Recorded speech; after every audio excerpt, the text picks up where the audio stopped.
Halo teman-teman, kenalin namaku Arik dari Pythonia. Untuk memulai video, teman-teman pernah nggak sih punya printer di rumah?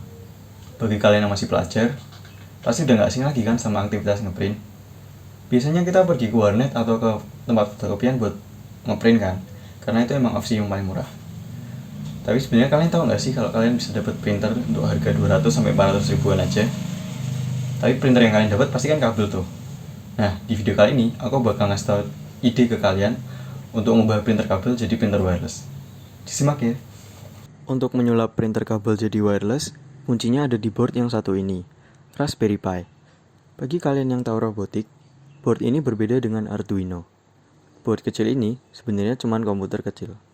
Kalian nggak salah dengar, Raspberry Pi ini emang komputer yang bisa kalian pasang monitor, mouse, keyboard, dan lain-lain. Board ini bakal dipakai sebagai penerima file dari internet untuk diterusin ke printer. Harga Raspberry Pi ini berkisar dari 80.000 sampai 1 jutaan, tergantung spesifikasinya.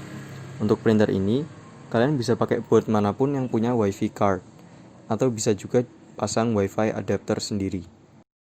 Board yang akan aku gunakan untuk project ini adalah Raspberry Pi 4 dengan RAM 4 GB. Oke, jadi begini cara kerjanya. Pertama, user akan mengirimkan email ke akun yang disiapkan khusus untuk printer. Email yang dikirimkan akan berisi file dan password printer.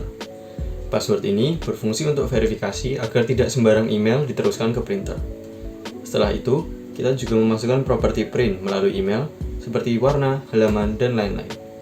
Setelah itu, Raspberry Pi akan mengirimkan API request untuk memeriksa email yang masuk. Apabila password benar, maka email akan di-download secara lokal ke Raspberry Pi. Terakhir, komputer ini akan menguruskan file beserta propertinya ke printer, dan printer akan mencetak file ke kertas. Bahasa pemrograman yang bakal kita pakai untuk project kali ini adalah Python. Selain sintaksnya yang mudah, Python juga bisa langsung berinteraksi dengan komputer, printer, sama Gmail. Langsung aja kita tulis skripnya. Jadi yang pertama aku lakuin adalah setup Gmail API. API ini nanti dipakai buat ngambil email beserta data-datanya secara otomatis melalui skrip Python.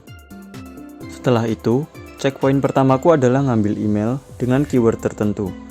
Keyword yang aku pasang di sini adalah rasprint sebagai filter untuk email yang akan di-print dan yang tidak di-print. Tentunya nggak gampang. Ini kali pertamaku pakai API. Tapi dokumentasi API yang ditulis Google udah termasuk jelas. Jadi kebanyakan kodenya tinggal aku copy terus aku paste ke skripku sendiri. Tinggal kita jalanin.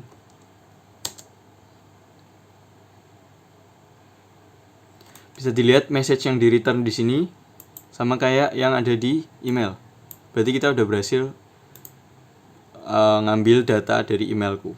Membedakan email yang sudah di-print sama yang belum, aku pasang script di mana dia bakal ganti label email dari unread jadi read. Jadi cuma email-email yang belum dibaca, yang unread, yang bakal di-print. Email-email yang udah dibaca nggak bakal di-print dan nggak bakal dibawa lagi ke komputer kita. Lanjut ke checkpoint selanjutnya. Ngambil file dari email yang difilter, terus di-print. Nulis script untuk ini juga nggak susah, karena udah ada dokumentasinya dari Google. Akhirnya aku berhasil ngeprint file-file yang dikirim dari email. Tapi, setelah di-print, ternyata malah jadi seperti ini. Oke, berarti tahap terakhir, mendekati penyelesaian, kita tinggal benerin error ini. Jadi, entah kenapa itu scriptku nggak baca file seperti ini semestinya, tapi malah dijadiin kayak gini dan jadi 3 lembar.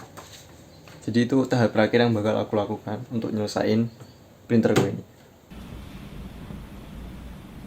I don't like where this is going. Oke, jadi semoga ini percobaan terakhir.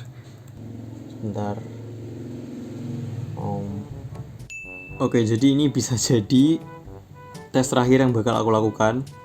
Semua errornya tadi udah aku fix. Iya. Oh shit. No. Oke, jadi semoga ini jadi tes terakhir yang bakal aku lakukan. Message list. Oh shit. No. Ternyata masih gagal, guys. Ternyata, error yang tadi memang dari Gmail API-nya sendiri. Beberapa developer lain juga pernah ngalamin hal yang sama, tapi belum dibenerin sama tim Google. Bagi kalian yang mengalami hal yang sama, link untuk penjelasannya ada di deskripsi ya. Iya, udah dapet. Yes. What? Awesome. Oke, jadi karena errornya berkepanjangan, aku mau matiin semuanya dulu, istirahat, terus kita coba lagi nanti malam. Setelah aku telusuri, akhirnya aku tahu kenapa filenya jadi seperti itu. Setiap file yang dikirim melalui internet berubah-ubah bentuk sesuai protokolnya untuk alasan keamanan. File yang aku ambil dari email berbentuk base64. Jadi harus diubah ke bentuk asalnya atau .doc. Setelah aku berhasil mengubah file base64 jadi doc, error yang lain menunggu. Jadi aku lanjutin hari ini, dan tadi sempat berhasil ngeprint ini tapi nggak masuk kamera, sayang sekali, karena aku pikir bakal error lagi, ternyata udah berhasil. Jadi setelah ini aku mau mantepin skripnya biar dia bisa setiap Raspiku nyala. Jadi aku nggak butuh monitor, nggak butuh interface apapun. Raspi ini bakal terus nungguin emailku buat di print. Satu lagi yang aku tambahin adalah untuk ngecek wifi. Jadi kalau nggak ada wifi, dia bakal tetap coba connect ke wifi sampai bisa. Terus kita run scriptnya. Tulisannya no internet kan, itu berarti dia belum dapat wifi. Setelah itu kita connect, turn on wifi, tunggu sebentar. Nah ini dia udah mulai masuk ke email. Berarti script pencarian wifi ku udah berhasil. Oke, dan ternyata benar kalau kalian lihat di layar. Ini perintah ngeprintnya malah belum aku jalanin, dia masih commented out. Jadi kode yang di komen itu dia nggak bisa jalan, itu cuman sebagai catatan doang. Ini tadi aku komen supaya nggak ngabisin kertas, jadi kalau tes nggak beneran ngeprint gitu loh. Jadi ini aku uncomment dan selanjutnya pasti bisa. Jadi habis ini mau aku ulang lagi untuk kesekian kalinya. Setelah itu kita lihat.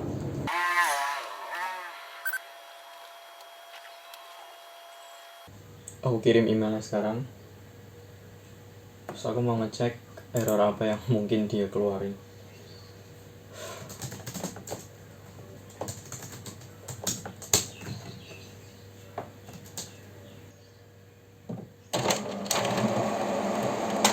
Kita tunggu.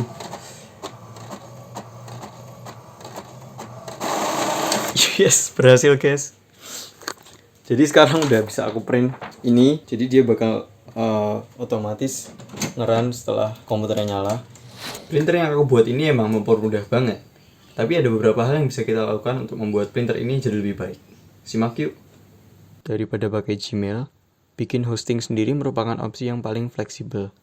Gak harus kirim email ke sana ke sini. Tentunya butuh kerja ekstra, dan aku pribadi pun belum tahu caranya. Aku pilih Gmail karena ini merupakan platform yang relatif aman dan udah tersedia secara cuma-cuma.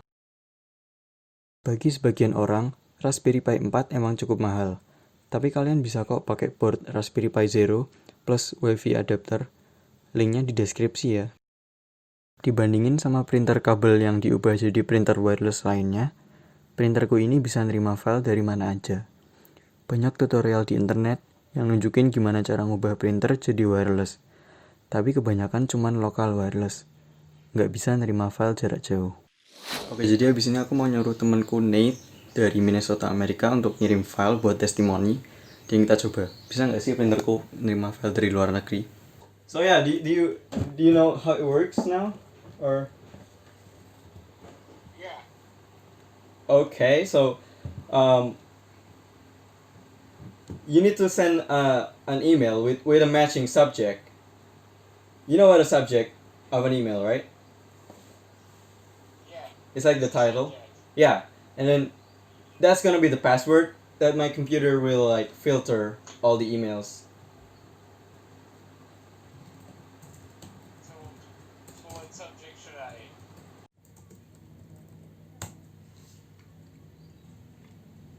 Okay, so Nate, since you're not in the video call anymore, that's your meme, I guess. Oke.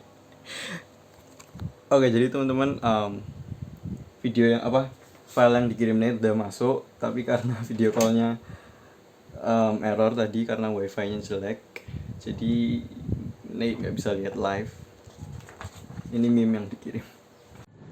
Jadi aku minta beberapa temanku untuk melakukan testimoni, ngirim file-file yang mereka mau ke printerku. Tapi mereka malah ngirim hal-hal nggak jelas. Tapi ya udah nggak apa-apa, semuanya masuk tanpa ada kendala. Berarti printerku ini bisa dipakai di mana aja. Oke, jadi itu tadi prosesku ngubah printer jadi wireless. Bagi kalian yang masih punya pertanyaan atau cuma pengen nanggepin aja, bisa tulis di kolom komentar ya.